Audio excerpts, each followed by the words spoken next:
तुम्ही पण budget friendly स्टेकेशन्स बघताय विथ फूड इन्क्लूड? चला मग वाट काय बघताय, या तुम्हाला दाखवते. गाईज, जर तुम्हाला पण स्वस्तात मस्त ट्रिप प्लॅन करायचा असेल तर चला जनै फार्मला.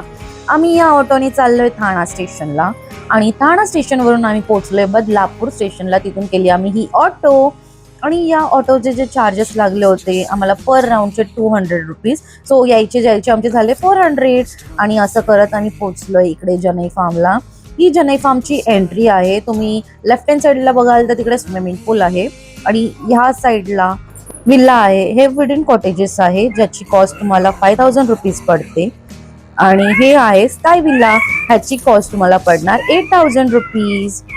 हे आहे ग्लास हाऊस, ह्याची कॉस्ट पडते 6000 रुपीज. जर तुम्ही वीकडेला प्लॅन करताय तर ह्याची कॉस्ट तुम्हाला थोडी डिफरंट भेटेल.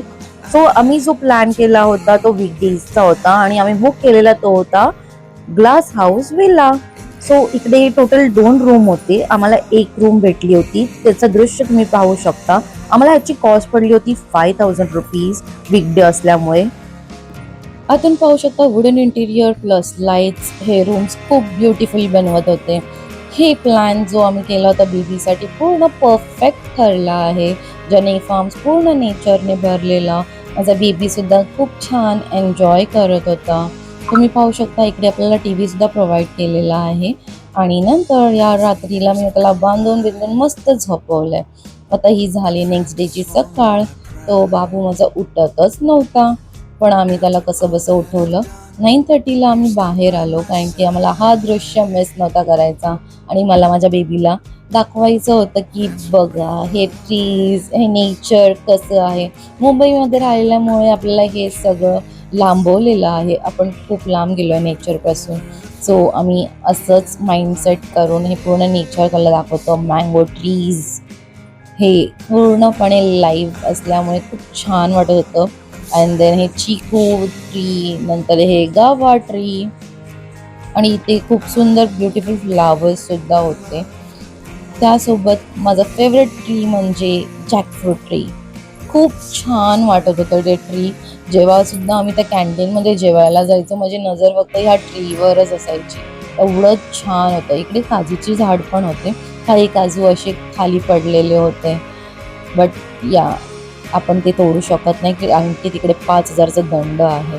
इकडे बघा ग्रीनरीमध्ये माझ्या बाबूला झोपवलेलं, तो सुद्धा खूप एन्जॉय करत होता ही ग्रीनरी. त्याला सुद्धा खूप छान वाटलं.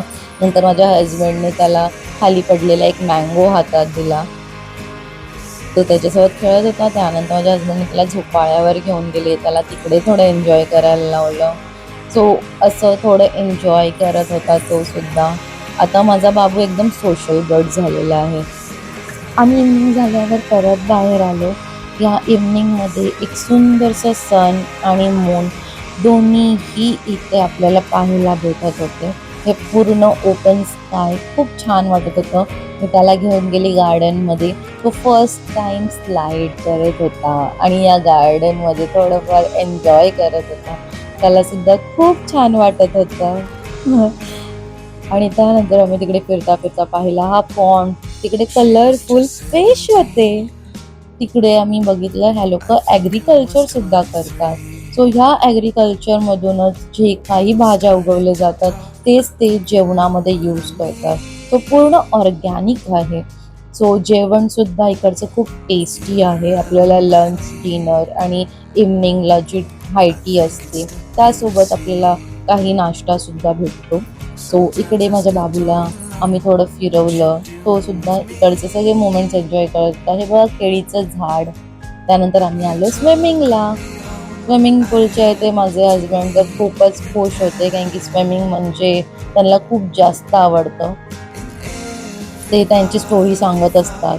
लहानपणी ते लोक नदीवर न्हायला जायचे वगैरे. त्यांनी स्वतः स्विमिंग शिकली. आता बघा किती छान ते स्विमिंग वगैरे पण करतात. पण माझ्या बेबी असल्यामुळे आम्ही फॅमिलीसोबत गेल्यामुळे त्यांना एवढं स्विमिंग वगैरे करता आलं नाही कारण की त्यांना असं होतं आमच्या बेबीला आम्हाला पूर्ण फोकसमध्ये ठेवायचा. Highlight baby. सो आम्ही त्याला पूर्ण एन्जॉय करवलं. नंतर आम्ही आलो इव्हनिंगला टी आणि हे भजी खायला. त्यानंतर नाईटला आमची झाली थोडी पार्टी आणि मग आम्ही केलं बेबीसोबत थोडं एन्जॉय. मग गेलो डिनरला. डिनर वगैरे झाल्यानंतर आम्ही हे केली दिवसाची एंड. आणि या एंड नंतर आम्ही उठलो नेक्स्ट डेला. हे बघा, आता आज होता आमचा चेकआउट डे. सो माझा बेबी एवढा थकला होता की तो सकाळी उठतच नव्हता. पाहू शकता किती क्यूट. सो अशी आमची ही ट्रीप खूप छान सेलिब्रेट झाली आणि आम्ही पोचलो कळव्याला. सो ही जी ट्रिप झाली ती खूपच छान झाली होती आणि मी खूप एन्जॉय केलं या ट्रिपमध्ये. Thanks for watching.